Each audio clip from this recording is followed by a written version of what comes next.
Do you use AI to help you with your marriage? I don't know. Some people like it, some people are afraid of it. Last year, I actually tried to create my own clone that could interface with my viewers, my subscribers, even with my clients. They could ask Dr. Debi AI what to do about such and such a situation. I thought it would be a great tool, something easily accessible to everyone. And in reality, when those folks that did get brave enough to give it a try, when they ask it a question, they got a generic response. And by generic, I mean it was something that you could have Googled. It's something that most everybody teaches. It wasn't following my own model for how relationships work, which, in case you haven't noticed, it's a little different than what you hear from traditional marriage counselors and coaches and programs who talk a lot about communication and connection and marital satisfaction. Instead, mine is a very different approach. And AI was constantly overriding what I was saying and giving the generic responses or the responses that anybody could get from Google.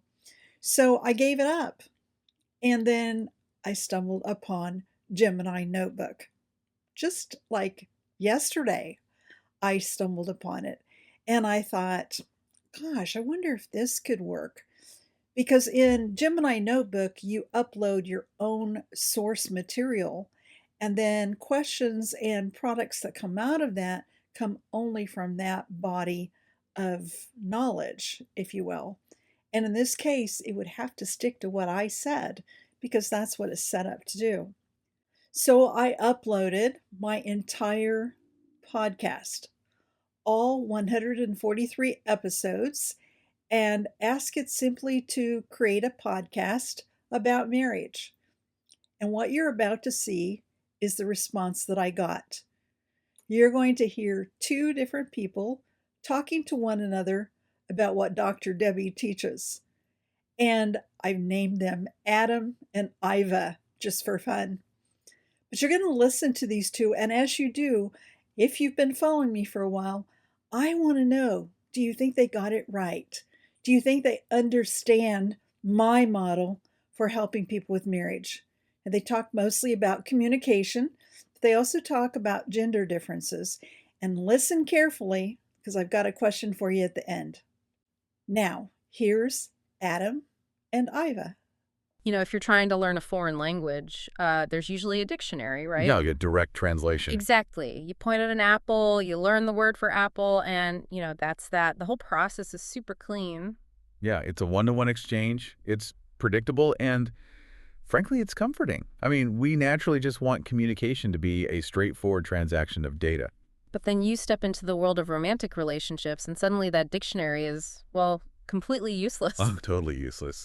Yeah, we're looking at this communication landscape that operates like a secret code where the key just keeps changing.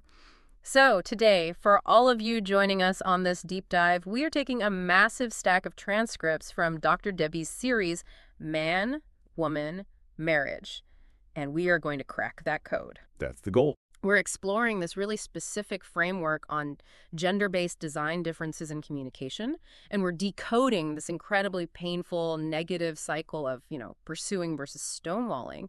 And then we'll uncover some practical steps to actually transform marital exhaustion into what the sources call synergy. And just to set the baseline for this exploration right up front, I think it is important to note that the sources we're unpacking today present a highly gendered model of biology and socialization. Right. Very traditional. Exactly.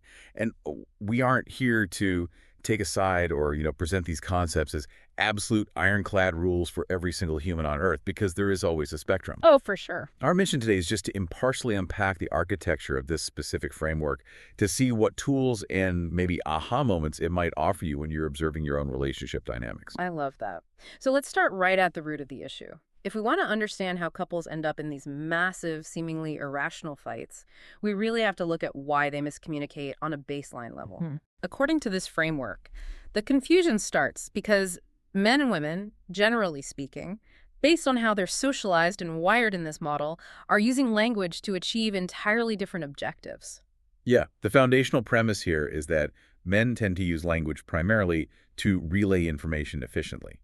So in this model, they are listening in sentences. Sentences. Okay. Yeah, they are literally scanning the audio of a conversation for a bottom line problem that they can solve. It's a very utilitarian approach to words. While women, on the other hand, are taught to use language to build and maintain emotional connection. Exactly. So they speak in paragraphs, operating on this underlying logic that an abundance of words equals a deeper emotional bond. Right, so one person is trying to quickly fix a tangible problem, and the other person is using language as a bridge to, feel close. And that fundamental disconnect creates a setup for total confusion, even in just the most mundane situations you can think of. Wow, absolutely. Like, there is a story in the transcripts that captures this perfectly. It's about this couple named Sean and Nicole. Ah, yeah, the car trip.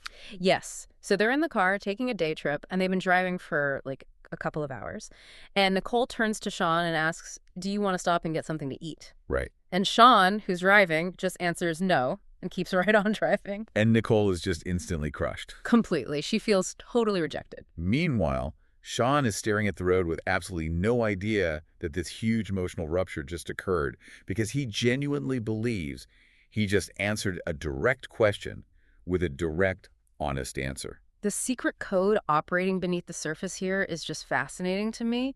Nicole wasn't taking a poll on Sean's hunger levels, right? No, not at all. In her communication style, she was tentatively asking him to stop because she was hungry.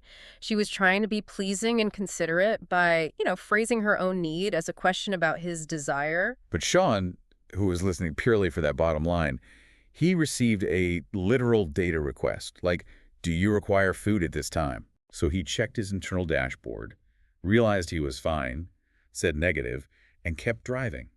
He just completely missed the bid for connection, or her hidden need. And this difference in how connection is forged actually manifests physically too, not just verbally. Yeah, the body language aspect is wild. The sources cite this really fascinating study by Dr. Deborah Tannen involving children and chairs. When young girls were asked to take 2 chairs into a room and wait, they consistently placed the chairs face to face. Right, because they were seeking direct eye contact, which to them signals affiliation, trust, and connection. But the boys did the exact opposite. They placed their chairs side by side. Yeah, they rarely made eye contact. They preferred to just stare straight ahead at the wall or look down at their shoes. And this isn't just some quirky preference, right? There's a biological and socialization mechanism behind it in this framework. Okay, break that down for us. Well, for males, particularly in the context of evolutionary psychology and this traditional socialization, a face-to-face, intense stare-down often subconsciously registers as a challenge. It's like a threat? Exactly. It mimics an interrogation or like a dominance test. Their nervous systems were actually geared to perceive that direct frontal focus as aggressive rather than nurturing. Wow. So sitting side by side removes that threat. It allows them to collaborate on a shared focal point, whether that's hunting, fixing a car, or just watching a screen, without triggering that defensive response. That connects perfectly to what the text calls masculine focus. It's this ability for a man to focus so intensely on one single external thing that he literally blocks out peripheral stimuli. He goes into the zone. Right, the zone. So when a woman asks what he's thinking about and he says nothing, he isn't actually being evasive. He's genuinely shifted his brain into this neutral space where no complex emotional processing is happening. Which is incredibly frustrating for a partner who uses a web of constant emotional monitoring to feel safe. Yeah, it's like women are communicating in a spider web, where every single thread connects to the whole structure. If you pluck one string, the whole web vibrates, and every single vibration matters. That's a great way to put it. But men in this framework are communicating with a laser pointer. They're just trying to illuminate a specific target. Right. But if they're operating on such radically different frequencies, how do they not just constantly assume the other person is being intentionally difficult? Well, the short answer is they do. They absolutely do. Ah, I see. And that assumption of malice, that total mistranslation of language and intent, that's what triggers the most destructive, painful pattern mentioned in the sources, the negative cycle. Okay, let's really break down the mechanics of this negative cycle, because this is where the real damage happens, I think. The framework suggests that to understand the cycle, we have to look at the core vulnerabilities each gender carries, right? Yes. So in this model, A wife is most vulnerable to feeling unloved, ignored, or abandoned. That is her deepest emotional fear. Okay. A husband, conversely, is most vulnerable to feeling disrespected, inadequate, or like a failure in the eyes of his partner. So think about the last time you, and I mean you, the listener, had a massive blowout argument with your partner over something incredibly tiny, like who was supposed to load the dishwasher. It's never about the dishwasher. Exactly. You weren't actually fighting about the dishes. You were likely trapped in the mechanics of this exact cycle. Let's actually trace how that dishwasher fight maps onto these vulnerabilities. Walk us through it. So the wife notices a disconnect. Maybe the dishes are left out and he's just quietly watching TV. Because her language is all about connection, her instinct when she feels disconnected is to pursue. Right. She wants to talk it out, bridge the gap. But her anxiety is spiking, so she might use an abundance of words and rely on harsh, generalized statements. Things like, you never help out around here, or you always ignore me when you get home. Exactly. And to the husband, who processes language literally and listens for the bottom line, those words do not sound like a plea for connection. What do they sound like to him? They hit his core vulnerability like a freight train. He feels attacked. He literally hears, "You are a failure as a partner." And this triggers a profound physiological response, doesn't it? It's not just hurt feelings. His body is actually reacting. Oh, completely. His autonomic nervous system goes into overdrive. Because men typically process complex emotional conflict internally and just despise feeling inadequate, his brain perceives this criticism as a literal threat. Like a physical threat. Yes. His amygdala hijacks his reasoning center. His heart rate can spike to over 100 beats per minute. Cortisol just floods his system, and he goes straight into fight, flight, or freeze. Wow. So to stop his own heart from exploding out of his chest, he defaults to a defense mechanism, stonewalling. Right. He withdraws, he goes silent, stares at his phone, or literally just walks out of the room. And in his mind, he's being a peacemaker, right? He's slowing the conflict down to prevent a screaming match. But look at how that action lands on the wife's vulnerability. To her, silence does not mean, I am physiologically overwhelmed and I need to regulate my heart rate. No, not at all. In her language of connection, silence translates directly to, I do not care about you and I'm abandoning you. Which hits her deepest fear. Exactly. Her anxiety skyrockets, which causes her to pursue even harder with more intensity and anger, demanding that he speak to her. Which in turn makes him build an even thicker, more impenetrable wall. Yep. It's exactly like a Chinese finger trap. Like, the harder she pulls to force a resolution and get closer, the tighter and more rigid his defenses become. They are both trapped, both acting out of survival, and both deeply injuring each other. It is a perpetual motion machine of relational misery. And living inside that Chinese finger trap long term, it destroys the foundational element of a marriage, the safe space. So what happens to a relationship when that safe space is just gone and the cycle becomes the permanent map of the marriage? The sources use a very vivid analogy of covered wagons traveling across the pioneer prairie to describe relationships stuck in this loop. When the safe space evaporates, marriages tend to deteriorate into one of two dangerous paths. Okay, what's the first one? First, there is the regressionary marriage. But that's the wagon stuck deep in the mud, right? Yeah. The wagon is immobilized, weighed down by these heavy trunks of unresolved past baggage. Every single time this couple argues about the dishwasher, they're actually fighting about like 17 years of accumulated hurt. They just stagnate. Exactly. They stop trying to connect and basically just become hostile roommates living parallel lives. And the other path is the reactionary marriage, which honestly sounds even more destructive. This is the runaway wagon, hurtling downhill, entirely on fire, heading straight for a ravine. Yeah, that scenario occurs when a couple panics about the growing distance between them.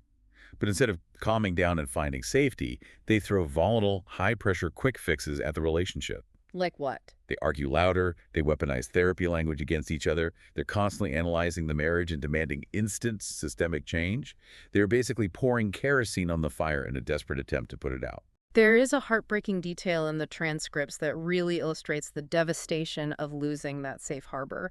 It mentions this commuter husband who drove an hour and a half home from Los Angeles every single day. Oh, But instead of pulling into his own driveway, he would park a few blocks away, turn off his engine, and just sit in the driver's seat and cry. that image perfectly encapsulates the burden of what the text calls masculine emotional armor. The armor, yeah. Society places immense pressure on men to produce to provide, and to never show weakness.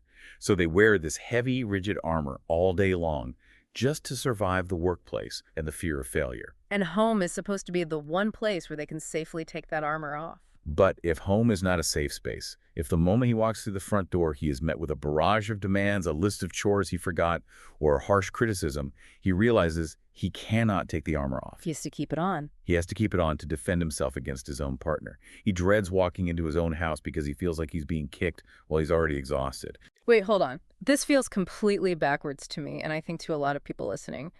We're constantly bombarded by this cultural narrative that, marriage takes hard work. Right. If a couple in that burning reactionary wagon is going to weekend retreats, reading the self-help books, constantly evaluating their communication, talking about their feelings, aren't they technically doing exactly what society tells them to do? Why is the wagon still on fire? That is the pivotal realization of this framework. Yeah. It argues that a marriage is not a machine with gears that you can take apart and fix. Mm-hmm. It doesn't have a will of its own. Okay. Over-policing the relationship, constantly pulling the plant up by its roots to check if it's growing, just kills the plant. So you shouldn't work on the marriage? No, you shouldn't. You should work on understanding the other person. Oh, wow. The marriage is simply the natural byproduct of how two people interact. When you make the relationship itself a massive renovation project, both partners constantly feel evaluated, scrutinized, and criticized. There's no safety in a laboratory. Okay, so if the goal is to get out of the burning covered wagon, the sources say we want to get into a rocket ship, which is their metaphor for finding synergy. Right, synergy. How do we actually build that? Like, if a couple has been stuck in the pursuing stonewalling cycle for a decade, how do you break a pattern that is so deeply ingrained in your nervous system? Breaking the pattern requires one person to willingly drop the rope in the tug-of-war. Someone has to choose to stop reacting out of fear and start responding with intention. And the sources provide some incredibly specific, actionable tools for this, right? Mm-hmm. Things designed not to fix the marriage, but to hack the nervous system and signal safety. Yes. The first one is aimed at wives, and it's called the 5-7-second rule. Okay. The premise is that the absolute simplest way to make home a safe space, to help a husband take off that heavy daily armor, is to physically stop whatever you are doing when he walks in the door. Just stop entirely. Put down the phone, pause the TV, stop washing the dishes, make direct, warm eye contact, and just smile at him for 5 to 7 seconds. It sounds almost too simple, honestly. It does. But the neuroception happening there is profound. You're sending a massive nonverbal signal that he is wanted for who he is, not just needed for the tasks he can perform. That makes sense. That brief pause of pure, uncritical warmth overrides his defensive instincts and completely shifts his physiological state from, guard duty to safe harbor. And when a couple does need to communicate about something deeper, the sources recommend the side-by-side strategy. Yes, this goes right back to Dr. Deborah Tannen's chair study with the children. Right, the side-by-side chairs. If you want a man to open up and talk, do not sit him down across a table for an intense face-to-face summit meeting. Because that triggers the whole interrogation defense we talked about earlier. Exactly. Instead, engage in a side-by-side activity. Fold laundry together, go for a walk, or, this is a classic, have the conversation while driving in the car. Driving in the car really is the ultimate side-by-side safe space. It really is. By lowering the physical pressure of direct eye contact, you lower his heart rate, and the verbal walls will naturally come down. Now, there is a crucial tool for the husbands too, called the 30-second pause. This addresses the laser pointer versus the spiderweb dynamic. This one is huge. When a wife is venting or processing her emotions, the husband must fiercely fight his natural instinct to jump in with a literal interpretation and a quick fix. He has to resist the urge to solve her. Right. Instead, he should offer a brief, empathetic phrase to show he's tracking with her. Something simple like, wow, that sounds incredibly tough. And for a problem solver, this is agonizingly difficult. He needs to wait in total silence for 30 to 60 seconds. Just giving her the floor. Giving her the space to continue her paragraph. Because in her language, she doesn't usually want a logistical solution. She wants the emotional validation of being heard. And that pause proves he is present. But let's be realistic here. Even with these tools, arguments are going to happen. When things do start to get heated, when that autonomic nervous system starts screaming danger and the husband feels the urge to stonewall, the text suggests there is a right way to time out. You mentioned earlier that his heart rate spikes during flooding. How does he actually regulate that? Well, the sources outline a physiological hack called belly button breathing. Belly button breathing. Okay. Yeah, it requires physically stepping away from the conflict, lying flat on the floor, and placing a heavy book on your stomach. You literally practice breathing deeply from your diaphragm for about 4 minutes, just ensuring the book rises and falls with each breath. By engaging the diaphragm like that, you are stimulating the vagus nerve, which forcefully pulls the body out of the fight or flight survival mode. Exactly. It lowers your heart rate and resets your emotional baseline so you can actually think rationally again. And the communication around taking that time out is critical. Oh, it's make or break. When a husband calls a timeout, he cannot say, "You're out of control, we need a break." Because that's an attack that will just spike her anxiety. Right. Instead, he must take ownership of his own flooding. He says, "I am physically overwhelmed right now. I need 10 minutes to calm down, and I will be back at 8:15 to finish this." And by promising a specific time to return, he neutralizes her deepest vulnerability. She knows he isn't abandoning her, he's just taking a pause. Exactly. It is incredible to me how incredibly small these physical adjustments are. Like, we're talking about a 5-second smile, sitting side by side, pausing for 30 seconds, taking a deep breath with a book on your stomach. It works because you are bypassing the analytical, argumentative brain and speaking directly to the primal nervous system. You aren't litigating the past, you are signaling safety in the present moment. That's powerful. When a husband feels respected and physically safe from criticism, his armor comes off and he engages. Yeah. When a wife feels heard and cherished, her abandonment anxiety drops and she becomes warm and inviting. That interaction of mutual intentional safety is what creates synergy. It brings us right back to the rocket ship metaphor. Right. A rocket ship doesn't get to space by having its thrusters push against each other. Synergy isn't about becoming identical or finding a perfect dictionary where you both speak exactly the same language. No, not at all. It is about taking the laser pointer and the spider web, these distinct, powerful differences, and aiming them in the same direction. You stop burning the wagon down, and you start using your differences as fuel to propel you forward. It's a really powerful shift in perspective. And as we pull back and look at the bigger picture today, I want to leave you, the listener, with a final thought to kind of mull over. All right, let's hear it. Today we focus purely on romantic partnerships and marriages. But consider this. If these gender-based communication styles, speaking in paragraphs versus sentences, or that profound difference between side-by-side versus face-to-face interaction, are as deeply wired into us as this framework suggests, Yeah. how might these exact same hidden mechanics be secretly driving the conflicts you experience every single day with your boss, your colleagues, or even your own children? Wow. That completely changes how you look at a tense meeting at work or, a standoff with a teenager, doesn't it? It really does. It turns out, whether you are sitting in the boardroom or the living room, you don't need a perfect translation dictionary. You just need the willingness to recognize the underlying vulnerabilities and learn how to break the secret code. Well said. Thank you so much for sitting in with us on this deep dive. Keep learning, keep paying attention to those invisible signals, and we will catch you next time. Okay, there you have it. What did you think? Did they get it right? Did they miss anything? Do you think I should try this again? I'm kind of thinking I might give them a few more shots at this little exercise. So next time you might see Adam and Iva again. Until then, take care.